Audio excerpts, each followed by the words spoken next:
Welcome to Teacher Lady with Ms. Lyman. I am Ms. Lyman. On this channel, we will touch on any and every topic that has something to do with education. Now let's start with the ground rules. I want to tell you, just like I tell my students, don't come in here with that nonsense, okay? This is a relaxing area, and I don't have the time for the nonsense. So if your 2 cents isn't constructive, keep it. See, this class is for those that know how to express and receive in a positive way. Now that we have the basics out of the way, let's get started. Reason number 1 why I find that Black educators are absolutely necessary, and I want to put this disclaimer out there, this is based off my experience, okay? So number 1 is familiarity. I have found that when children are able to make a connection with the person that is teaching them, that they have a better outcome. I am a Black woman, and a lot of students, should I say, rather than children, a lot of students take to me as a mother figure. I have this thing where I will ask students, hey, do you need a mama hug? And they'd be like, Ms. Lyman, I need a mama hug. And now it's to the point where they are trying to initiate the hug as opposed to me asking them. Like, for instance, this morning, my returning students, they came up to my class, because I'm teaching a different grade this year. They came up to my class and they're edging closer, and I'm like, do you want a hug? They was like, yeah, Ms. Lyman, I want a hug. And I was like, well, baby, use your words and say that you want a hug. So familiarity and being able to relate to the person that is educating you, I have found you're able to motivate them, and eventually, not in all cases, but in a lot of cases, have a better outcome for the student. Number 2, advocacy. I know we don't like to discuss it, but there is underlying biases within the school system. I have witnessed them myself. You may see a student, we'll just say Bobby and Joe. So Bobby and Joe both do the exact same thing, but Bobby gets a harsher punishment and Joe gets pretty much a walking pass. He goes back to class.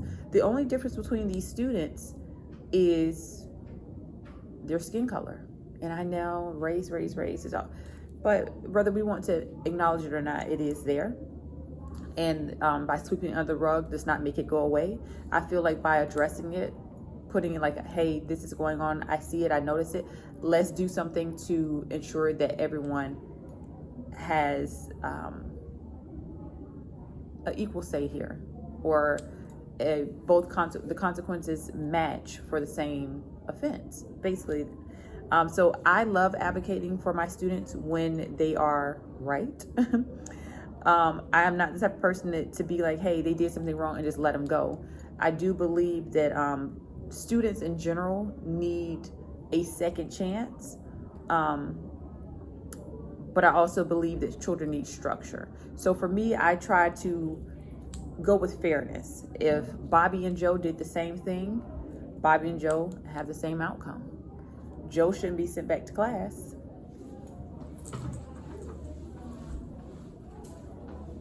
that my attendance? I did. Yes. I had him sign it on a sheet of paper. I was gonna go back down and get it, so I'll do it. It's okay. I think I'm coming back. Okay, thank you. Thank you.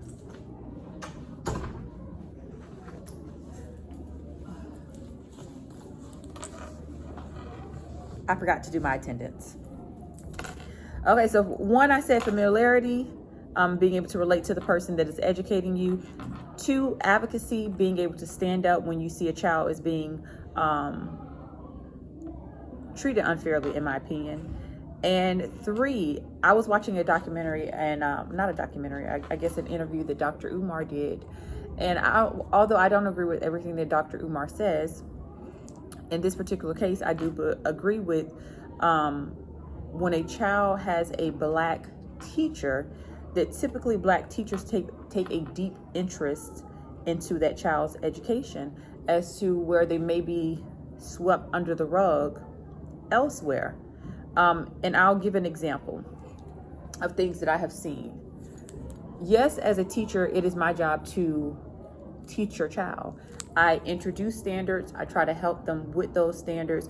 My goal is to help them become proficient in those standards.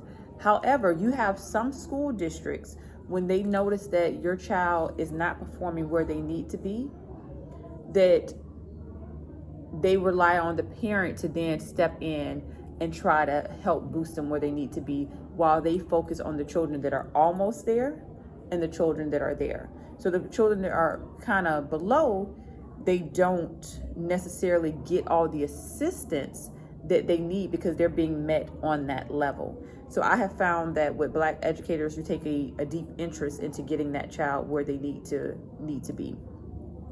And number 4, which is also my last point as to why I believe Black educators are necessary, and this is more so for Black men educators.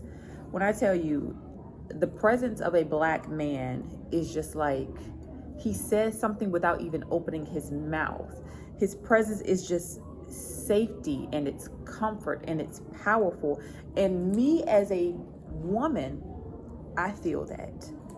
But as a young man, seeing a man that is confident, seeing a Black man that is confident, seeing a Black man that is educated, seeing a Black man that is secure within himself.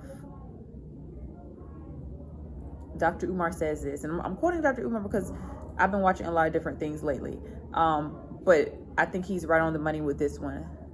Black boys need Black men. Okay? And I will leave you with that. Until next time, have a wonderful day. Thank you so much for tuning in to Teacher Later with Ms.Lyman. And don't forget to like, comment, and subscribe. Thank you so much.